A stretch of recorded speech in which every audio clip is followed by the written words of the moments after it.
Well, welcome to today's edition of TV on the Net. I'm your host, Tom Vartanian. Today's show brought to you by American Credit Union, for every day, for everything. Next to Little Caesars at 3944 Route 281 in Cortland. By Right Angle Creek Farm and Marathon. All natural, pasture-raised Angus beef from our farm to your table. By the Cortland Voice, the exclusive media partner of TV on the Net. For all your local news and sports in Cortland County at no cost to you, check out CortlandVoice.com. By the Royal Auto Group on Route 281 in Cortland, the home of no hassle, no razzle-dazzle. Check them out at RoyalAutoGroup.com. By Yemen Real Estate at the entrance to Yemen Park off I-81, exit 11 in Cortland. By DJ Philly C. Make your wedding party or event extra special with the best DJ in the area. Contact DJ Philly C at 607-745-4346. By Nikki C's Hometown Pizzeria and Meatball Shop on Route 281 next to Hobo's in Homer. Find them online for fast, secure ordering or call 607-749-5300. They have a unique menu with dietary-specific options. Nikki C's, your grab-and-go specialists. By Graftex, located on Elm Street in Cortland. Founded in 1984, they provide custom screen printing and embroidery for teams and local businesses. Graftex continues its dedication to servicing customer needs for innovative graphic designs, custom imprinted apparel, and quality service.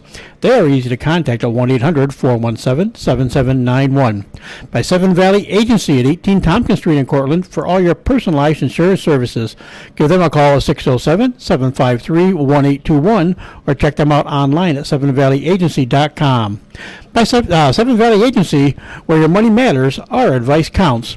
By Riley's Cafe and Marathon, open 7 days a week for sit-in dining in a friendly family atmosphere. Riley's also offers carry-out and catering for some events. Check them out online at rileyscafe.com or call 607-849-6434. By Isaac Merker Studio, handling all your photographic needs in Central New York since 1982 at 74 Hamlin Street in Cortland.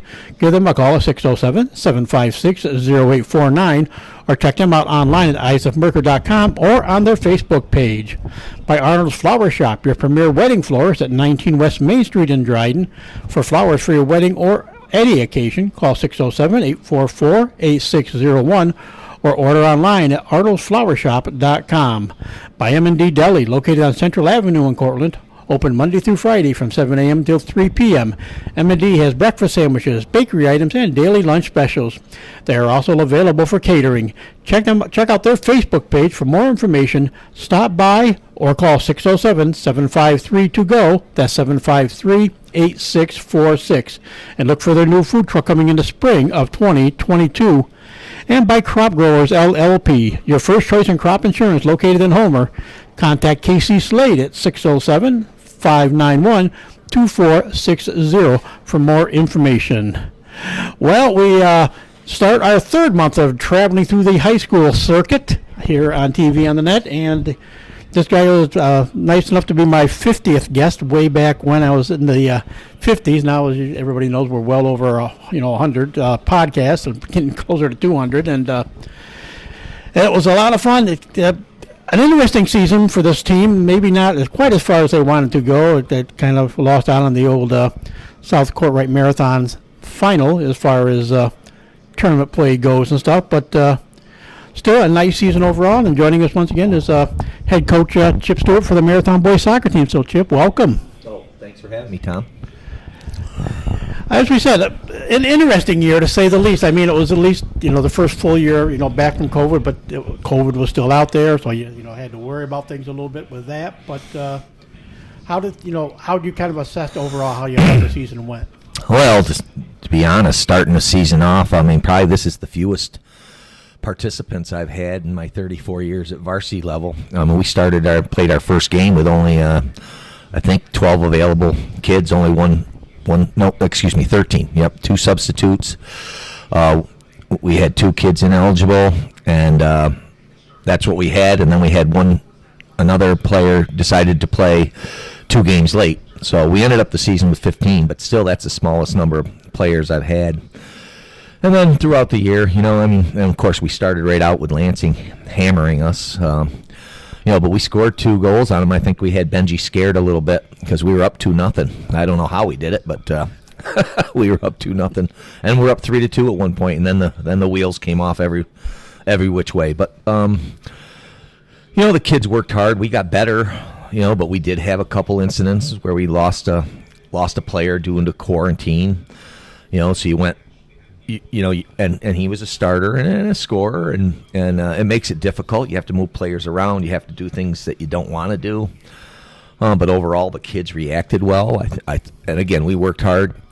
And to win our division, I don't think anybody really picked us to win the division for the first time in probably a long time. I think they had Southern Cuba earmarked for that. But, we did a great job in the division. And then, of course, to play Trumansburg 1-1 in the championship game was also just a tip of the cap to our kids. But again, like you said, I think I'm as proud I am of what we did in the regular season. I'm kind of got a bitter taste in my mouth in sectionals because I really thought we were the better team, even though they beat us 4-1. But I really thought we were the better team against Cherry Valley Springfield. I mean, we hit the uprights 3 times, we hit the crossbar twice.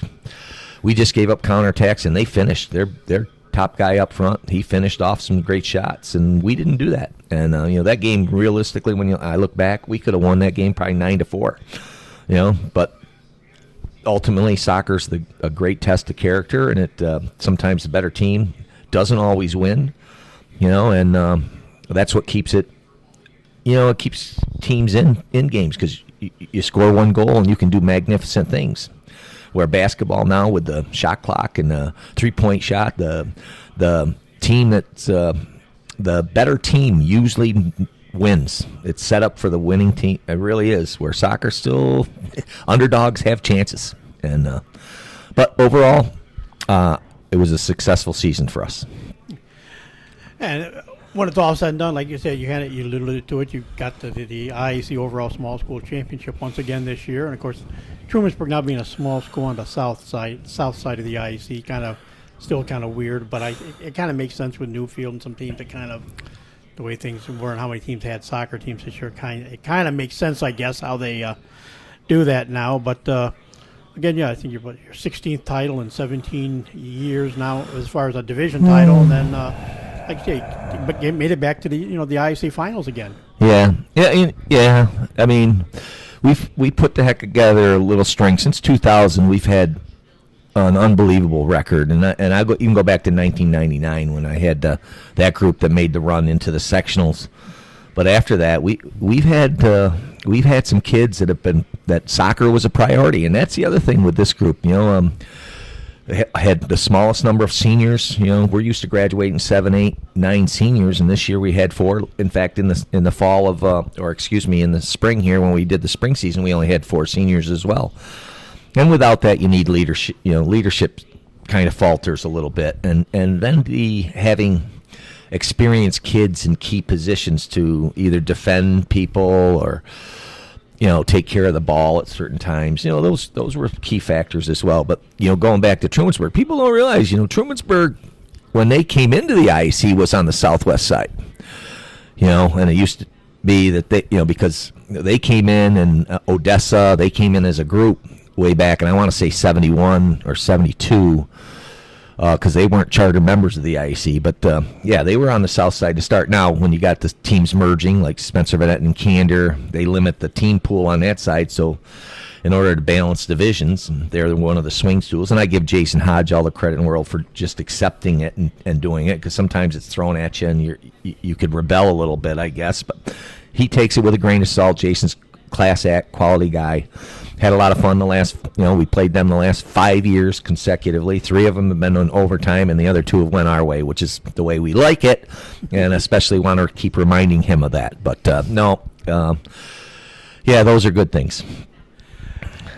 And it's like I said, I mean, it's kind of funny because a lot of us were watching the season unfold, and we're going, well, geez, it keeps going the way it's been. It's going to be Marathon and Cincy. And Cincy got knocked out, too. And they said they got knocked out. So Gordy's running from him and Case and Stafford, of course, about the third player in New York State history to have 100 goals and 100 assists. I mean, but like I did a podcast with him back in the end of September. And I joked with him, how long is he going to still coach? And he goes, well, as long as I like, I sometimes I get too invested in the kids. I maybe get too close to them and stuff. But he said, I've had some good run with some good kids lately. And we got this real good 8th grader. I said, at least 5 more years, right, Gordy? And he kind of said, we'll see. He goes. He wouldn't quite commit to that. But those have been some nice games when they're in the IAC, and now Matt Moore being a regional game almost every year for a while. Yeah, since they left there in the mid '80s, but yeah, Gordy's done a fabulous job over there. I mean, and I think when he talks about getting vested, I think because I believe he's related to the Staffords anyway, so I think it's a family trait there, and they're very talented. The one young man's down in the University of Maryland playing great, just made the all freshman team for the Big Ten, I guess, and then I think it's Cason. I don't know how he played fabulous. We played him to a 2-1 game, and I had people calling me, how'd you do it? I says, basically, we defend different than other teams, and that's been our trademark. We're not out to score. We don't outscore teams 12, 13-1 very often, but we usually win 2-0 or 3-1s and those type of situations because we defend a little bit different.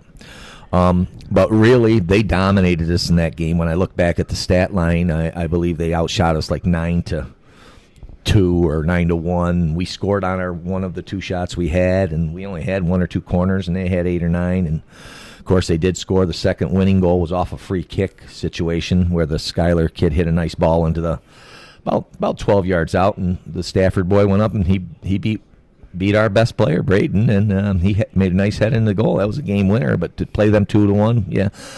Did I expect them to lose to Belleville Henderson? Absolutely not. I watched it on the streaming, and of course I didn't like the penalty kick call. I think that's crap. But they had a great season, and Gordy does a great job over there. He really does. Their teams are very, very high skilled at a level, and we play different styles. Gordy plays the ball more on the ground. We like to get it moving up in the air because we want to play as fast as we can, but we want long stretchy yardages eaten up as best we can, and then get the ball on the flanks. And we always seem to think that we're the best team in the air. So if we can get the ball going in the air, we're going to go win it. And but 2 different styles. But I really wanted them to go far. It's nice for our area. They were there for us in 2019. Gordy was there following us every game. I was trying to follow him as often as I could as well. And it's ironic, because we talked about, you have to worry about Poland and some of the Section 3 teams that are the usual characters. And he said, even when I talked to him, he said, Belleville Henderson's going to be a surprise team to a lot of people this year. And I just guess I don't think he was hoping they'd be the surprise team against his team of all, but he kind of knew that Belleville Henderson had a team this year. Yeah, well, Gordy does his job. He goes out and he watches a lot of things, and God knows I don't do that anymore. I mean, I got other things I want to do, and but no, and they had a kid up front. I think he scored 3 goals. I don't know the name of the young man, but he scored 3 goals. So I know Bobby Van Valkenburg's going to have his hands full down there today, and that should be a good game. Bobby does a great job as well. So as far as the team this year, like you said, it was a much different team. Only at least the roster I printed out had 3 seniors on it, but there's they never quite trust the rosters that I see on the website. But like you said, yeah, very small senior team, but a guy that's it's funny to say he is finally graduating this year, but Braden Morrison, leads that group of seniors you had. Yeah, well, yeah. Well, he's been up on the varsity for 5 years, but he's a ball boy for another 4 or 5 years when he was with us, and even in the junior high when he was in modified for the 1 year, he was always around the varsity kids. Yeah, he's been around forever, and outstanding young man, high academic. He's one of those kids you're just a character kid you want everybody in your program to emulate. And even kids just walking down the hallway in the schools, you want them to say that's the kind of role model you want to be. And he carries himself that way, and he's not afraid to put it on his shoulders and say, yeah, this is he does things the right way. And he's one we are going to miss, and he cared. He has a passion for the game, which at our end of the meeting end of year meeting, I went through and said, some of us don't have that passion in this room to play, and you're doing it as an afterthought, which is all well and good, but to be at a success level, and especially when you're used to being in sectional championship games and going into the state tournament, hopefully you got to have kids that have a passion, a burning desire to play. And 2019, we had a bunch of those seniors that had that. And, and down the line, I can go all the way back to 2001, the first team that made it there to the finals. Or excuse me, 2002. Sorry, 2002 with Matt Griep, Adam Potter, and that group of seniors. They had a distinct passion. And just like you watch the Homer kids. They got a passion for football, and it's just we play a different sport down there than football. We play it with the ball on the ground. Homer likes to run it on the ground. I guess 6 rushing touchdowns last night. I guess so. Yeah, 6'5", little junior, 220 plus pounds. Sam Thorne had 6 of the 9. Yeah. So, talk a little bit. I know this is always the one thing at the end of the season when I used to talk to you. Talk about the senior, talk about your other guys there that were part of your senior group. Just talk about your other seniors. Well, the 3 other seniors. First is Bryce Howe, a young man who's overcome some bad personal effects. And like with us, he's had some trouble with some medical issues, so he couldn't ride the school bus with us, so he misses out on things. But what a great young man. He works hard, does the little things you need to be done,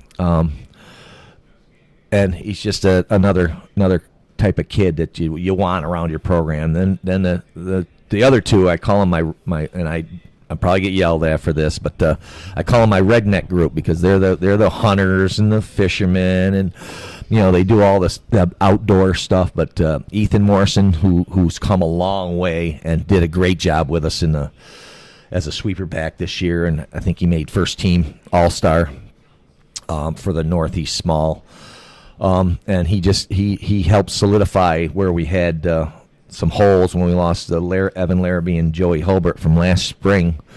But then Timmy Potter, who played a marking back spot, and he made second team All-Star for us. So they kind of solidified. And I'm a defense first coach, always have been.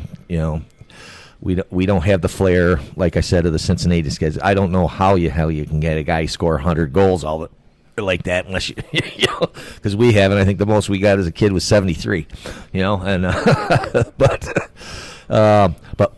they're all 3-year players since we dropped JV. That's what we kind of get. But not to have the real problem was when we had kids that were on the 2019 team, and there's probably 4 or 5 of them. One moved away, and 4 or 5 decided not to play, and then it's frustrating because you wonder what else are you doing in marathon besides playing an athletic. I don't care if it wasn't soccer, but they didn't play anything.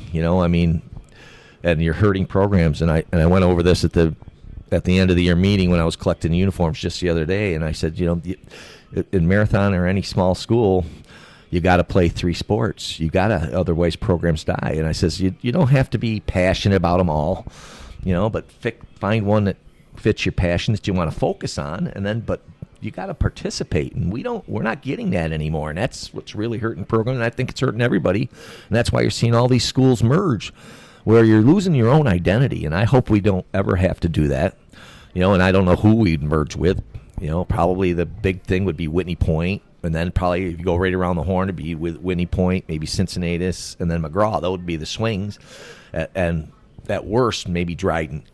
But you're losing your identity and your history, I think, when you do those things. And I think since he's got a history, we've got a history, and you want to carry those things off. I wish, and I was a little disappointed we didn't play McGraw this year, and it just didn't work out in the schedule, because I like the Cortland County, the old rivalries. I was part of it growing up, and some of those games. And I tell you, if anybody was at that Cincy Marathon game this fall, there was a crowd there that was, and it was the old marathon. Hey, we were trying to beat the snot out of each other, and but at the end we shook hands and did our thing. Of course, with COVID protocols, we did whatever we had to do right.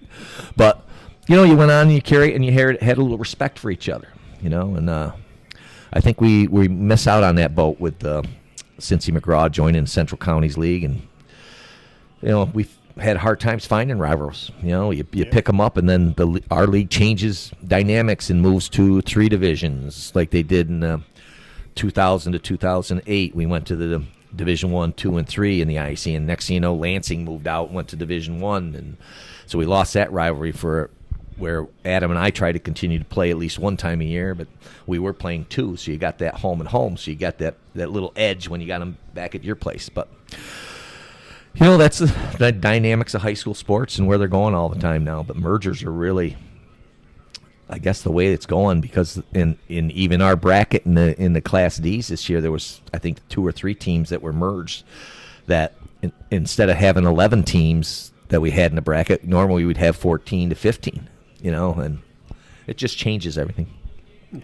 Well, like you say, mentioning that Cincy game again, I talked to Gordy actually. That was the Saturday before you guys were going to play. I went over when they played at SUNY Cortland and talked to Gordy then, and Caden was on the doorstep of his 100th goal, and I said, "Gee, wouldn't it be ironic if you guys got marathon?" And he goes, "I don't know. Chip plays such a good defense. I don't know if he'll get it against you." But he got the 100th goal against you guys. Yes, the dirty dog. He got 2. I mean, and we marked him, and Gordy does a great job because he moves him all over the place. He allows him free space, and I told Braden, I don't care wherever he goes, you're going. I don't care. You go with him, but to Caden's credit, I hope I'm naming the right one because they all start with C. But to his credit, the kid doesn't get frustrated. He carries himself on it. He knows he's a marked man, and he, some players relish that, and I think he did relish it, and he went out and met the challenge. Good for him. Yeah, well, like you said, it's a unique thing. We've seen kids go out and score 100 goals in a season, or maybe get 100 assists, but to do both. That's like I said, it's like only the third guy in the state ever to do that. That's what's unique. He's scoring as much as he's assisting other goals. Yeah. Well, give him credit. Give the other teams credit because you can pass the ball to a lot of guys, but some guys can't put it in the net. So, so his teammates have done a great job finishing off opportunities too. I mean, that's great, but he must be putting them in a great position to score. And again, they're finishing off their opportunities. So you tip your hat. Kudos, great career. I don't know where he's going. I heard a rumor of Colgate. Yeah, that's where it is. So, and I wish him nothing but the best. And it's good. The family has a great tradition in soccer over there. It's awesome. And he opted out of the lure. He was like Jackson Carr did at McGraw, went to Germany to play. Caden was offered that same opportunity, and he said, "No, I'm going to." He wanted to finish high school soccer, college soccer. Then, if that door is still there, he would maybe consider it then. But he's gonna, So that's a big lure anymore now. These club team kids, some of them say, "Yeah, well, okay, who cares about my high school for my senior year? Let's go on, and this is where I'm going to want to be in the long run." You kind of wonder how much you miss out that last high school year and possibly a college career to go play, in Germany on some bigger club team or a developmental team or whatever the lure was that got him Jackson over there. Yeah. Yeah, you're right with that, and we've had it, and more on our girls' side, but it doesn't have to be like, I mean, the individual from McGraw, he loses out on games for his high school team now, but we've had people that now they're leaving out on the other programs that, okay, so I'm done with my soccer, now I'm going to the club teams, and I don't play basketball, I don't play baseball or softball, I don't do all those things that I normally would do, so when you're fulfilling your own life dream, I guess, and that's good. But I always try to say, how would you like it as a soccer player if some of the other people on your team would go to clubs for their other sports like basketball, travel AAU, and not play soccer for you? Now you're doing it to them to play basketball and whatnot. Again, small schools, you need participants, and it's and I give the I think it's Card, right, from McGraw. That's good. He's fulfilling a dream, but I know he hurt his team, and they were struggling for numbers too, and COVID hit them pretty bad for a while. And it's too bad the things that are going on. Kids are missing out on the greatest gift is high school athletics, and it's you want all the kids to at least have that opportunity. Back to your team, like I said, it was a heavy junior and sophomore group. Who are some of those kids, that are back for next year, and some are back for a couple of years? Who are some of the guys to look for? The junior class, we had there's the coaches thing doing uniforms in the morning, if you could hear that. But anyway, our junior class, really the experience level, we got two that'll be completing their 4 years. Would be Caden Cornell and Sam Castellat. They've been here up since they were freshmen, and both are very strong players. And down the line, Caden is a scorer, and sometimes he's got to work on some accuracy over power. He likes to put him in the parking lot like Cam Nielsen used to. So we got to work on him a little bit. And Sammy just needs to get a little stronger and be a little bit more physical. He's got great technical ability and there. But some of the younger kids, we got Eli Hoyt, Tristan Byron. Oh, you're going to put me on the spot with some of these names because I don't have my roster in front of me. But, yeah. Who else we got? Well. And, of course, the first-year guy we got is Connor Holland, who came out and played with us, which he hasn't played soccer since I think, was 7th grade, and he made a tremendous difference for us because he's strong and fast.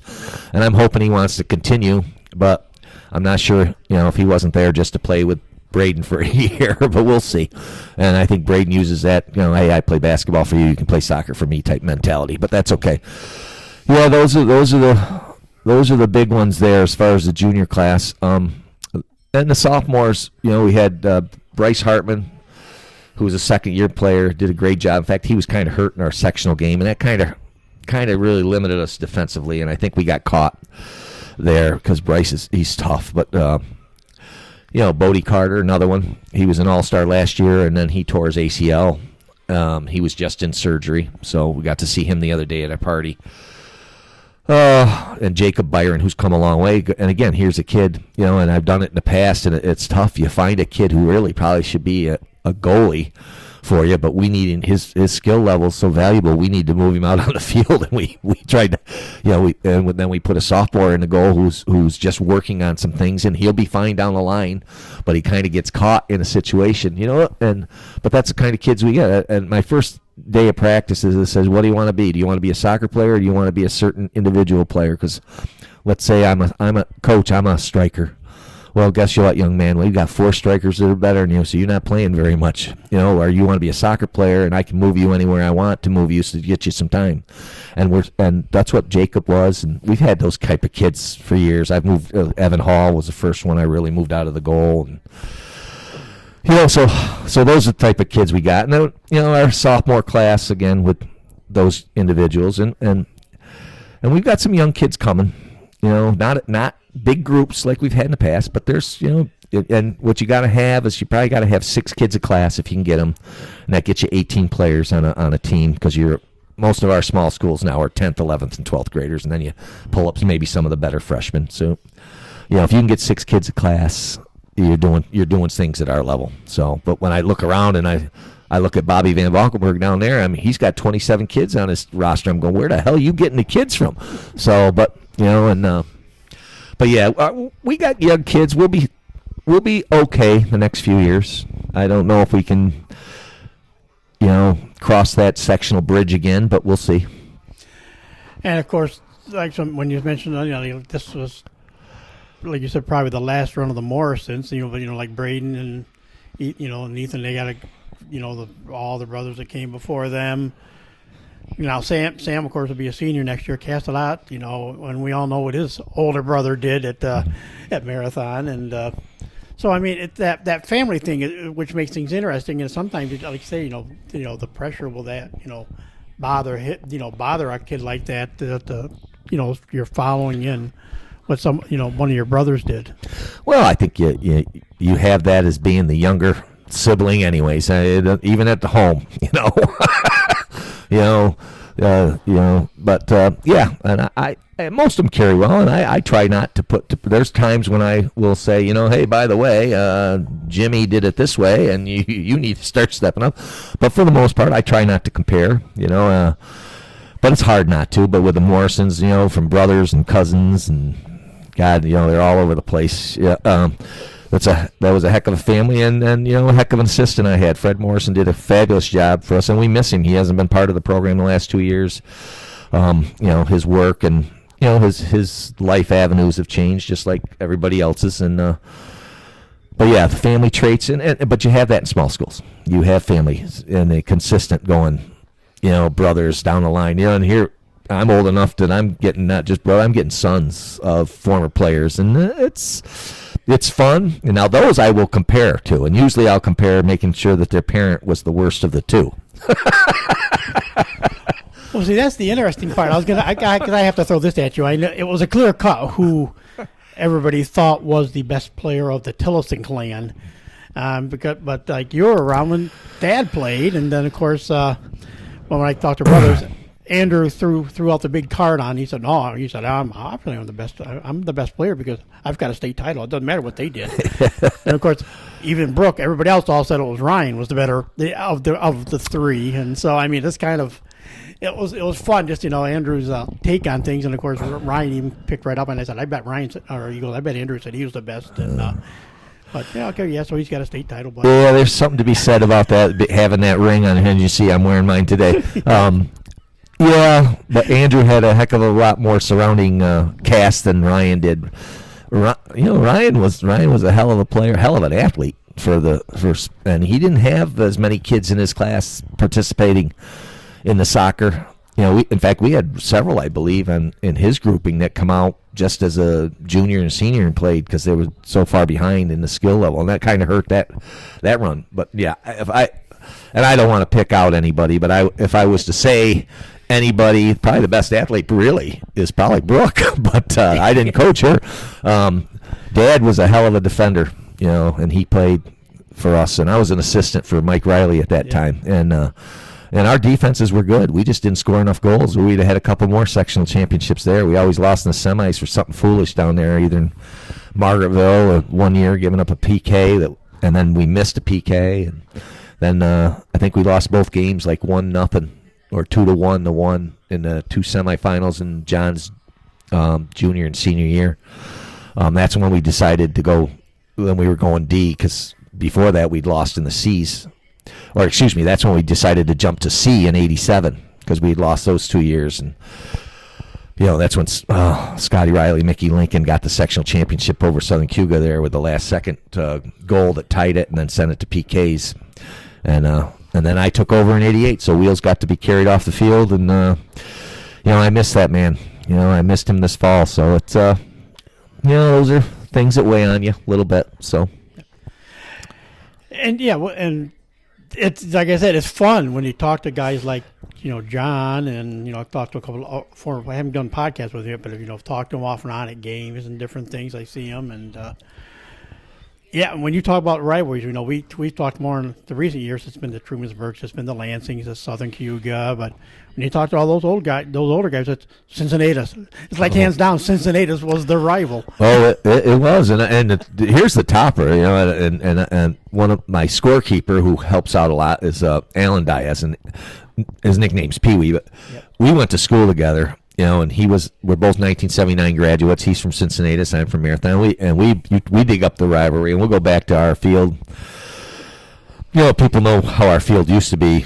It was a little smaller, but on the roadside there was a old basketball court over there and some tennis courts down the side, along with a soccer wall so kids could practice year round.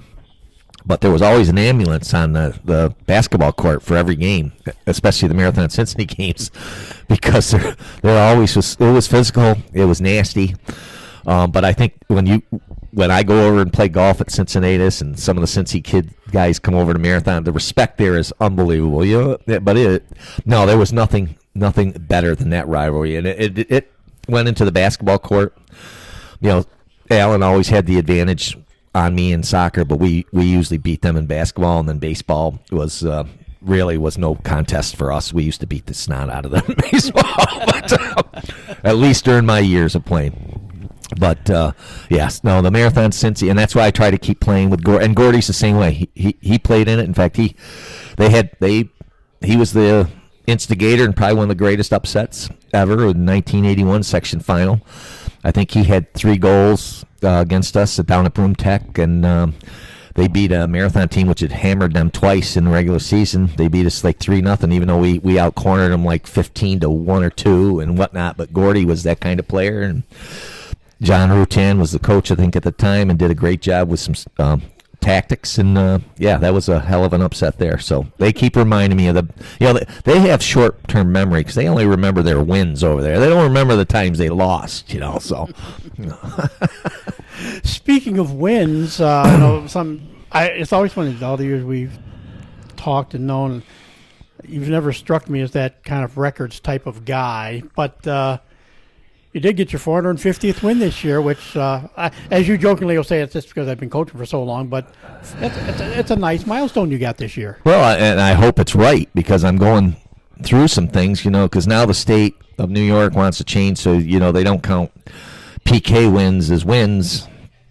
So, and I guarantee George Herrick, who at this time, as far as the record book, has 469, I guarantee some of his PKs were counted as wins. I guarantee it back in the 70s and 80s when they first started doing this stuff. But anyway, and I know Bobby Van Valkenburg from South Courtrate's past that. He's up in the 480s, and he'll probably be the first coach to make 500 in our section. I've never been a counter to that. It was just something that the last few years somebody come up with, and I think it was Fred because when he went through some things and I got inducted in the New York State Soccer Hall of Fame, that number had come up, how close I was to 400, and then in 2018 year we made it to 400, and then as we counted this way, boom, we're at 450. But I've been fortunate that, well, I'll tell you this much, if the 2000s were like the 1990s, I wouldn't even be close. The 1990s we struggled a little bit, but I'm more proud of the fact that we've only had 2 losing seasons in the 34 years I coached. We had a couple, I think 2 at 500, and everything else has been a winning record. And even more importantly is the character of the kids that I've coached. And I said it the other day, I've coached kids that have went on to be doctors, lawyers, teachers. And I made sure that the kids knew that I don't care what your vocation is. Just make sure you're the best at what you want to be, because nobody wants to hire a crappy plumber. Nobody wants to hire a crappy electrician. If you're going to do those things, then do them to the best of your ability. But character's the thing. And I tell them there's never a wrong time to do the right thing. And do the right thing. And hold doors for people, especially women. Shake hands, look people in the eye. Life lessons you hope you teach. So. And this is a question I think I probably asked you. Let's see. I was a writer for 20 years. Before then, back in the 80s when I started writing. So 35 years I've covered the IEC now. 35, 36 I think I'm into. But the last few years, everybody kind of thought, well, finally the elusive state title came. This would be Chip's swan song. And then it was Braden Morrison, that group you wanted to stick around with. And there's still, the rumors still float out there. And I have a feeling I still know what the answer is going to end up being. But and a lot of people I talked to this year were saying, yeah, we've heard that this is going to be, this was Chip's swan song. But it's probably not right there yet, is it, Chip? Well, I don't know. I'm getting closer and closer and I still haven't made a decision. And I told the young men at the team meeting the other day, I says, look, I know you're hearing rumors. I don't know what my decision's going to be made and when it might be made. I still have a passion to coach. Believe me, I love every minute, but it's getting harder to get myself down there, and I feel every time I'm either picking up because I'm doing a project, or if I'm leaving even the golf course, now I got to go to practice, and it's getting harder where I never had a problem doing that. The connection with kids, it's easier when their fathers and their mothers because you taught them, so you got a connection. But there's young men I don't know, and it's I'm a fluky kind of coach anyways, and I pick on kids, and yes, I probably bullied them in my day, in my way, but I've always told a kid, I give you tough love.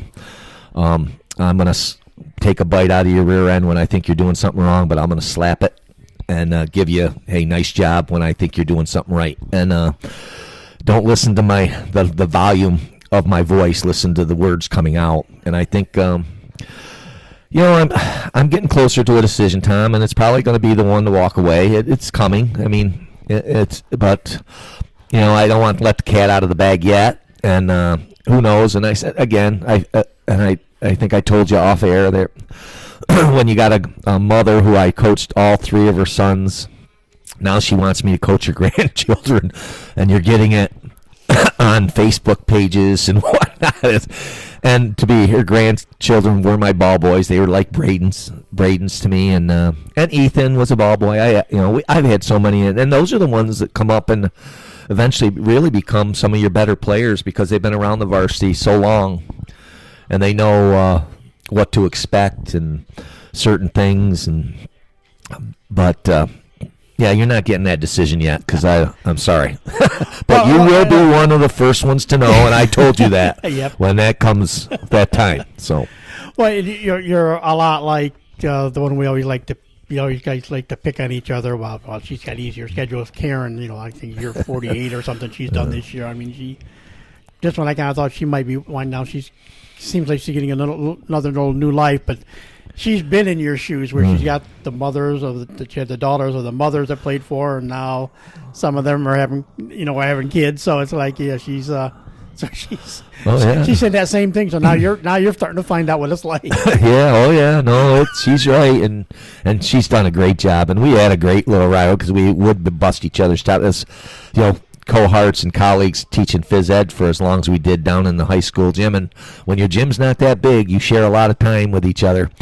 She's done an outstanding job there, and coming from where she's, and let's face it, and really the popularity of field hockey now is picking up again because now you get to see it on TV.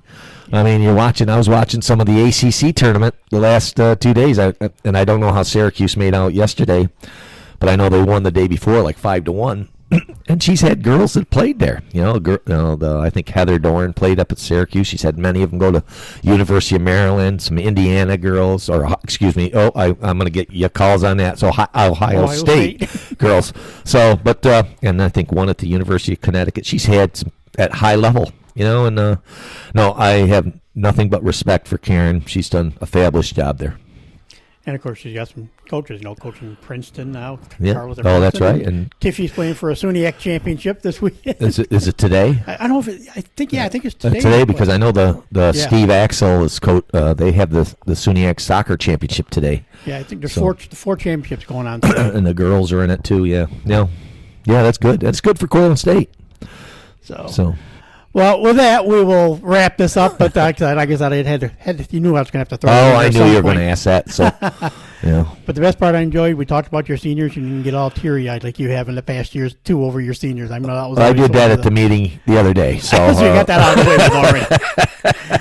But Chip, again, congratulations. On a nice season, like we said. A little bit. One step short of meeting your buddy again, South Court, right in the finals, but.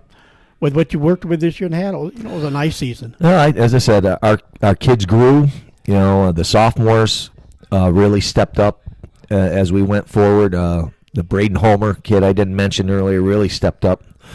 Our youth came a little bit. They're hard workers. They need to work on some technical things, and they'll be fine. But it was enjoyable. And again, I came. Coming back and coaching Braden, seeing him out because he did have an outstanding senior year, and I really felt bad that we didn't continue for him. But he said, coach at soccer, he goes, and it was good while it lasted, and that's how he took it, and he didn't get overly emotional that way until we hugged each other and that sort of thing. But no, this is a good group, and there's the stepping stones are in place. They just gotta go out and work, and we'll see how the future holds.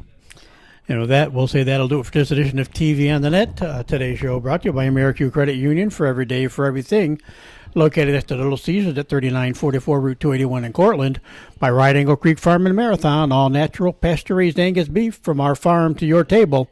By the Cortland Voice, the exclusive media partner of TV on the Net. For all your local news and sports in Cortland County at no cost to you, check out CortlandVoice.com. By the Royal Auto Group on Route 281 in Cortland, the home of no hassle, no razzle-dazzle. Check them out at RoyalAutoGroup.com. By Yemen Real Estate at the entrance to Yemen Park off I-81, exit 11 in Cortland. By DJ Philly C. Make your wedding, party, or event extra special with the best DJ in the area. Contact DJ Philly C at 607-745-4346. By Nikki C's Hometown Pizzeria and Meatball Shop on Route 281 next to Hobo's in Homer. Find them online for fast, secure ordering or call 607-749-5300. They have a unique menu with dietary-specific options. Nikki C's, your grab-and-go specialists.